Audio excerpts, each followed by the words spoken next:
সম্মানিত ভিউয়ার্স, আপনারা সবাই কেমন আছেন? আজকে আমি চলে যাচ্ছি পলাশবাড়ি মহিলা মাদ্রাসা গাইবান্ধা রোড 3 মাথায়। আমি এখন আছি গরুহাটিতে। আজকে গরুর বাজার কেমন আপনাদেরকে ভিডিওর মাধ্যমে দেখাবো, আপনারা আমার সাথেই থাকবেন। দেখি আজকে চাচার কাছ থেকে শুনবো গরুর বাজার কেমন। চাচা, গরুর বাজার কেমন আজকে? খুবই ভালোই। দাম বেশি না কম? দাম তো খুব কম ভাই। আপনারা এই গরুটা চাওয়া কত? চাওয়া 280। দাম করে কত মানুষ? 150, 200। 150, 200।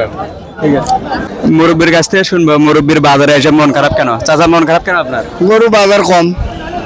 আপনার গরুর দাম কত চাওয়া? চাওয়া 1,55,000। মানুষ দাম করে কত? 1,30,000, 35। এদের না আপনার মন খারাপ? হ্যাঁ, মন খারাপ। এই বাজারে গরু কেমন উঠছে? গরু ভালোই হচ্ছে, কিন্তু বেচা কিনে কেমন হচ্ছে? বেচা কিনা কম। বেচা কিনে কম কেন চাচা? দাম কম হয়, গ্রাহক কম। এই যে ঈদুল আজহারকে কেন্দ্র করে পলাশবাড়ি গাইবান্ধা রোড মহিলা মাদ্রাসার মাঠে জমে উঠেছে বিশাল গরুর হাট। আমাদের জেলার বিভিন্ন জায়গা থেকে পাইকারি ক্রেতারা পশু নিয়ে এসেছেন এই হাটটিতে। এই বাজারটিতে রয়েছে ছোট বড় মাঝারি বিভিন্ন সাইজের গরু। শনিবার দুপুরবেলা থেকে এই হাটে শুরু হয়েছে বেচা কিনা। এই হাটটিতে অনেক গরু উঠেছে, আপনারা দেখতে পারছেন স্ক্রিনে। এখানে অনেকগুলো গরু দেখা যাচ্ছে, ক্রেতাও অনেক দেখা যাচ্ছে। আসলে আজকে একটু গরুর বাজারটা বেশির কারণে ক্রেতারা শুধু ঘুরে বেড়াচ্ছে। পলাশবাড়ি এই গরুর হাটেতে কিংবা যারা অন্য অন্য হাটে যাবেন তাদের জন্য আমি একটি গুরুত্বপূর্ণ কথা বলবো। আপনারা যারা বয়স্ক মানুষ হাটে যাবেন তারা অবশ্যই বড় গরুর থেকে একটু দূরে থাকবেন। এখানে দেখা যায় লক্ষ্য করে যে বড় গরু কিংবা ছোট গরু মাঝে মাঝে এমন ভাবে পাগাল দেয়, দেখে আমাদেরকেই অনেকটা ভয় লাগে। এই জন্য আপনারা নিজের সাবধানতা নিজের কাছে রাখবেন।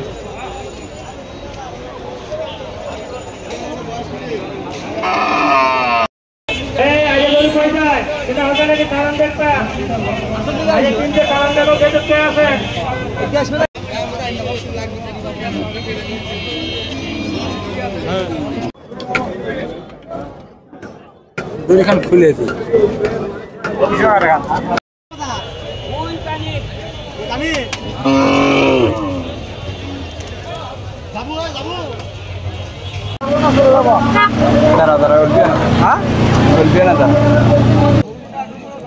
এই গরুর হাটটিতে আমি একটা জিনিস লক্ষ্য করে দেখতে পারছি যে বড় গরুর চাইতে মিডিয়াম গরুগুলো কেনা বেচা হচ্ছে বেশি, কারণ মিডিয়াম গরুগুলোতে একটু বড় গরুর তুলনায় দাম কম। এই কারণে অনেকেই নিচ্ছেন, আবার অনেকেই বিক্রি করতেছেন। আপনারা কে কে এই গরুর হাটটিতে গরু নিতে আসছেন কিংবা গরু বিক্রি করতে আসছেন আমার কমেন্ট বক্সে আপনাদেরকে দেখতে চাই। আর আমার ভিডিওটি শুরু থেকে শেষ পর্যন্ত এতক্ষণ ধরে ধৈর্য ধরে দেখার জন্য আপনাদেরকে অসংখ্য ধন্যবাদ। আশা করছি আপনারা সবাই ভালো থাকবেন, সুস্থ থাকবেন। আবার অন্য কোনো ভিডিওতে আপনাদের সঙ্গে দেখা হবে। আরো একটি কথা না বললেই নয়, আমার ভিডিওটি যদি আপনাদেরকে ভালো লাগে লাইক কমেন্ট শেয়ার দিয়ে সাথে থাকবেন, আরো অন্যদেরকে দেখার সুযোগ করে দিবেন। ভিডিওর মধ্য দিয়ে আপনারা হয়তোবা দেখতে পারছেন বাজারে ছিল ছোট বড় মিডিয়াম গাই গরু সবটাই ভিডিওর মাধ্যমে তুলে ধরা হয়েছে।